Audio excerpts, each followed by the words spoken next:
കളറിലെ കാച്ചിൽ എത്ര പേർ തിന്നിട്ടുണ്ടെന്നേ. കാര്യമായ രുചി വ്യത്യാസമൊന്നുമില്ല കേട്ടോ. എന്നാലും കാണാൻ എന്നാ ശേല അല്ലേ. ഈ സാധനം ഒന്ന് പറിച്ചെടുക്കാൻ പെട്ട പാട്. 10 കിലോയിൽ കൂടുതലുണ്ടെന്നേ.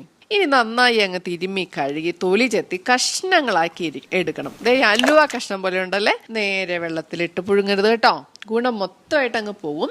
കലത്തിൽ വാഴത്തണ്ടിട്ട് വെള്ളം ഒഴിച്ച് അതിന് മുകളിൽ ഇങ്ങനെ വെച്ച് ആവിയിലങ്ങ് പുഴുകിയെടുത്തേക്കാം. നല്ല ചെറിയ ഉള്ളിയും കാന്താരിയും കല്ലുപ്പും ഇട്ട് അങ്ങ് ചതച്ച് അല്ല വെന്ത വെളിച്ചെണ്ണ ഇട്ട് അങ്ങ് തിരുമ്മി അങ്ങ് പിടിപ്പിച്ച് എന്താ അല്ലേ. തേങ്ങയും കാന്താരിയും കൂടി ഇങ്ങ് ചതച്ചെടുത്തേച്ച് ഈ കാച്ചിലിന് മുകളിൽ അങ്ങ് വിതറി ചമ്മന്തിയും കൂട്ടി അങ്ങ് തട്ടിക്കോണേ. എന്നാ പറയാനാ മാഷെ, ഒന്നൊന്നര രുചിയാണ്. അപ്പോഴേ ഇതിൻ്റെ മുഴുവൻ വീഡിയോയുടെ ലിങ്ക് ദേ ആദ്യത്തെ കമൻറ്റിൽ അങ്ങ് പിൻ ചെയ്തിട്ടുണ്ടേ. കാണാൻ മറക്കല്ലേ കേട്ടോ.